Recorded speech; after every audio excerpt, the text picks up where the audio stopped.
Today we'll be discussing about renal tumors. So renal tumors can be either benign or malignant. Benign tumors include renal papillary adenoma, angiomyolipoma and oncocytoma, whereas malignant tumors include renal cell carcinoma as well as Wilms tumor. Coming to the benign tumors, the first one is renal papillary adenoma. So renal papillary adenoma, grossly it will appear as a yellow-grey well circumscribed nodules, and upon microscopy it will appear as complex branching papillomatous structure with numerous complex fronds. Fronds means leaf-like structures, as you can see over here. Complex branching, there are papillas over here also. There are branching, there are complex papillomatous structures with numerous complex fronds. These appear like leaves. The cells are basically cuboidal to polygonal in shape, and they have regular small central nuclei with scanty cytoplasm, and there is no atypia. That means there is no high mitotic index or anything like of that sort. So as you can see over here, cells are moreover cuboid or polygonal, and the nuclei, it is small central, and the cytoplasm is very less in these cells, right? Now, histologically, this resembles a low-grade papillary renal cell carcinoma, which we'll be discussing later on, and it is mostly associated with trisomy of 7 and 17 chromosome. The prognosis of renal papillary adenoma depends upon the tumor size, the cutoff for which is 3 cm. Below than 3 cm papillary adenoma is good prognosis, whereas greater than 3 cm is a bad prognosis. Now, next coming to angiomyolipoma. Angiomyolipoma is mostly, it appears in an entity known as tuberous sclerosis, which we'll be learning in CNS. So basically, angiomyolipoma is a manifestation of tuberous sclerosis. Tuberous sclerosis is nothing but there are CNS, skin and renal and as well as heart manifestations because of mutation in TSC1 or 2 gene. TSC is basically tuberous sclerosis complex gene, which basically, these produces two kind of proteins, hamartin as well as tuberin. So basically what happens is tuberous sclerosis is nothing but hamartomas of CNS or skin or, kidney over here. So hamartoma is basically a mixture of, benign neoplasm, mixture of cells and cytoplasm, which is actually benign and located at the location of tumor. That means ki if there is hamartoma of the, if the thing resembles kidney, so hamartoma will be in the kidney only. Now, angiomyolipoma basically is derived from the perivascular epithelioid cell, and as the name suggests, angio, myo and lipoma, it basically involves the tumors of vessels, smooth muscle and fat. Why is it important is because these tumors are susceptible to spontaneous hemorrhage. That is why they are clinically important. Now, next coming to oncocytoma. So basically, oncocytoma are also benign epithelial cell tumors which arise from the intercalated cells of the collecting duct. Okay, and these grossly appear as a circumscribed mass with a central scar, as you can see over here. It is grossly tan or mahogany brown in color. It is moreover homogeneous, and it is well encapsulated with a central scar. So this is oncocytoma grossly. If we see oncocytoma histopathologically or histologically, we can see large eosinophilic cells with abundant mitochondria without any perinuclear clearing. Okay, so basically the nucleus appears small and rounded along with a prominent large nucleoli. The cells are large and eosinophilic, and there is abundant mitochondria. Okay, this is how we differentiated with chromophobe renal carcinoma, perinuclear clearing, which we'll be seeing later. Now, how does the patient with renal oncocytoma present to you? The patient will present with painless hematuria, flank pain. Flank is basically the side areas where the kidneys reside, which is the costovertebral region basically. So there will be painless hematuria, flank pain as well as abdominal mass. These three things the patient can present with to you. Okay, so now we are done with the benign tumors. Now we'll come to the malignant renal tumors, and the most important one over here is renal cell carcinoma. Wilms tumor we'll be seeing in much brief. Wilms tumor will be covered in a separate video. Okay, so now continuing, renal cell carcinoma, also known as hypernephroma, renal adenocarcinoma or Gravit's tumor.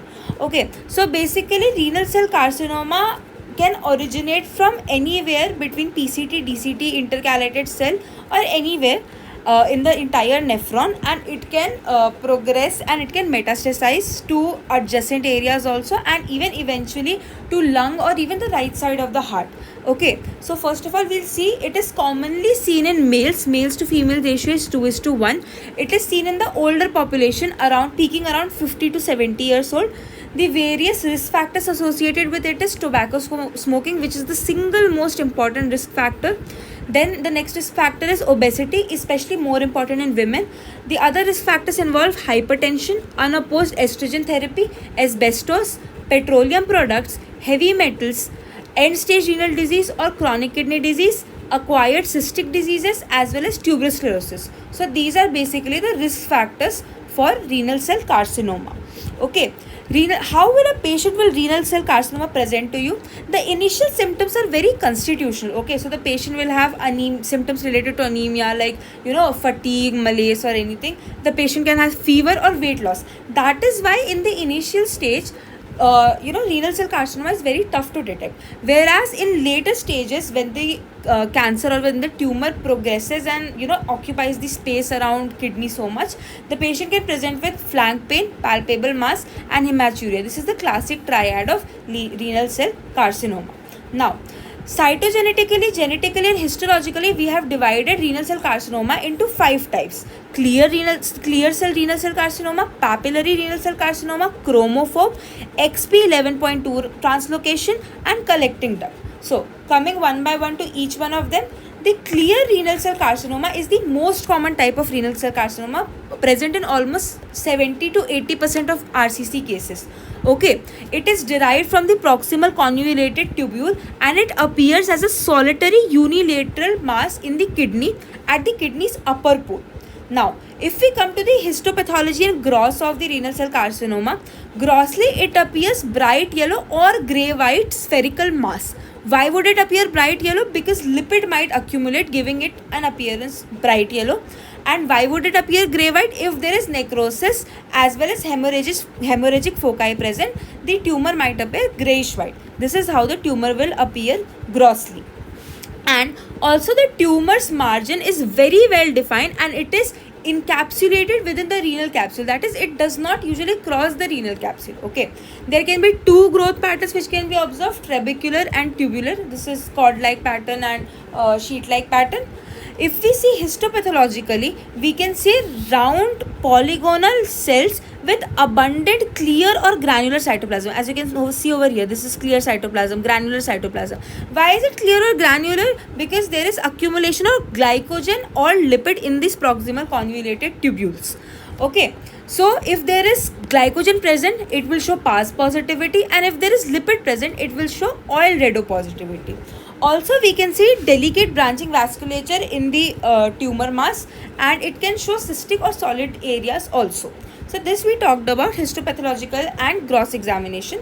Genetically, if we see all sort, be it sporadic, be it familial or be it any associated form, it will show mutation in VHL gene. What is VHL gene? Von Hippel-Lindau gene. This is basically present on the 3rd chromosome on the short arm, which is 3p25.3 region where this gene is present.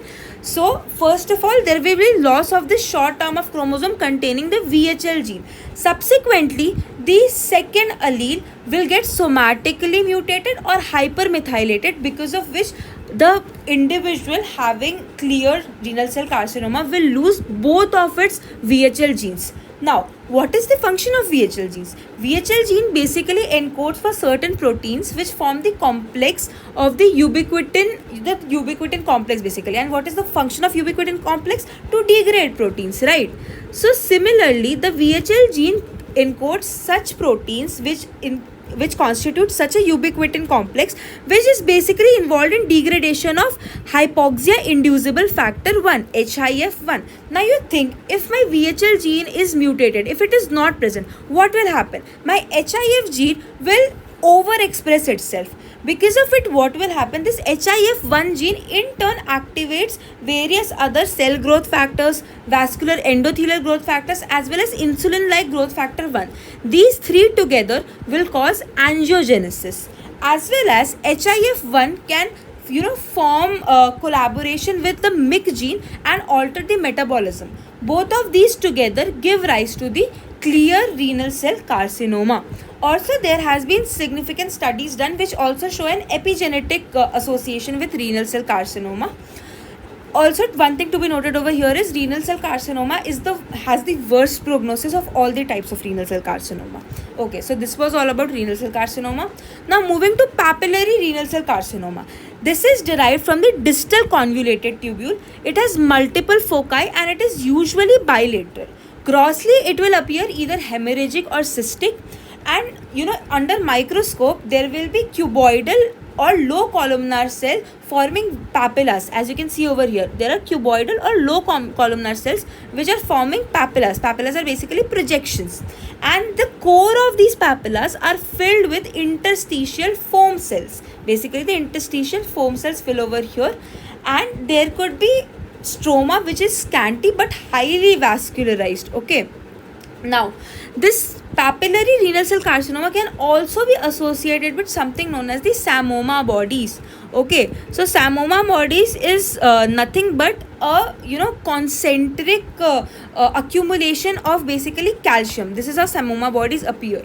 It is also associated with pituitary gland tumors such as prolactinoma, papillary thyroid carcinoma, meningioma, glucagonoma, also with benign or malignant tumors of ovary, and even the papillary serous carcinoma or endometriosis. Okay, now coming to the genetic part, the papillary renal cell carcinoma can be present as a sporadic form or hereditary form. Sporadic form involves trisomy of 7, 17 or loss of Y chromosome, because of which there is mutated or activated MET gene. And the sporadic papillary renal cell carcinoma is usually, it has a solitary lesion, whereas hereditary papillary renal cell carcinoma has multiple foci and it is most commonly associated with trisomy 7. It also has mutated or activated MET gene. Basically, this MET is a proto-oncogene which encodes a tyrosine kinase receptor for hepatocyte growth factor, and this hepatocyte growth factor in turn controls the growth, cell mobility, invasion and morphogenetic differentiation. So if there is activated MET gene, so there will be constitutional activation of this receptor, which will lead to increase in all of these processes, leading to papillary renal cell carcinoma. Now, coming to the third part, which is the chromophobe renal cell carcinoma. It is derived from the intercalated disc of the collecting duct. If we see microscopically, its cell appears as there are pale eosinophilic cells with often a perinuclear halo. As you can see over here, this is pale eosinophilic cell, and around nucleus there is empty space, which is called perinuclear halo. We differentiated it from oncocytoma, right? And oncocytoma did not have a perinuclear halo. It also had large eosinophilic cells, just like chromophobe renal cell carcinoma, but there was no perinuclear halo over there, whereas in chromophobe renal cell carcinoma there is perinuclear halo. Okay, these are arranged in solid sheets and it is usually arranged around blood vessels. Now, chromophobe renal cell carcinoma is stained by a special stain known as Hales colloidal iron, and this is how it will appear. The genetics, it involves multiple chromosomal losses and also hypodiploidy. So this is all about chromophobe renal cell carcinoma. It is an excellent prognosis, unlike clear cell renal carcinoma, which has the worst prognosis. Papillary renal cell carcinoma has moreover a bad to good prognosis. Now, moving to the fourth type, it is XP11.2 translocation. Basically, due to this translocation, what happens is there is a gene known as TFE3 gene. This basically overexpresses itself. In this, this type of renal cell carcinoma actually resembles papillary renal cell carcinoma a bit. Over here, we see clear cytoplasm of cells, and there also might be papilla present. Okay, so this is about XP11.2 translocation.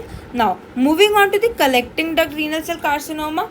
So basically, the histopathological staining shows highly atypical cells forming a hobnail pattern. Hobnail is like if on a piece of wood I'm striking a lot of nails, that is a hobnail pattern. The malignant cell will form glands which will be enmesh, which will be included within a prominent fibrotic stroma, and typically it is present in the medullary location. As we all know, collecting duct is mainly present in the medulla, right? So the location of collecting duct renal cell carcinoma would be medullary location. Okay, there is something also known as medullary carcinoma, which is morphologically very similar to collecting duct renal cell carcinoma, but it is seen in patients with sickle cell trait. Okay, not sickle cell disease, sickle cell trait. That means HBS and HBA type of genotype. Okay, it is most commonly associated with SMARC2 gene mutation. Okay, over here I would like to mention one thing. What is the full form of TFE3? TFE is basically nothing but transcription factor binding to IgHM enhancer 3. Okay, so this basically gets overexpressed within XP11.2 translocation, leading to a carcinoma. Okay, so now we have discussed about the 5 types of renal cell carcinomas which are there. Now, seeing few points, this renal cell carcinoma is most commonly associated with various paraneoplastic syndromes, such as hypercalcemia due to increased production of parathyroid hormone. There could be ectopic erythropoietin foci, which could give rise to polycythemia. There could be increased secretion of ACTH as well as renin, giving the clinical manifestation of hypertension, as well as there can be hepatic dysfunction, feminization or masculinization of the individual. There could be Cushing syndrome, eosinophilia, leukemoid reaction, as well as amyloidosis, which can be seen. These are the associated paraneoplastic syndrome associated with renal cell carcinoma. So, if seeing renal cell carcinoma will originate from wherever it will originate, here they have mentioned PCT because they are mainly referring to the clear renal cell carcinoma.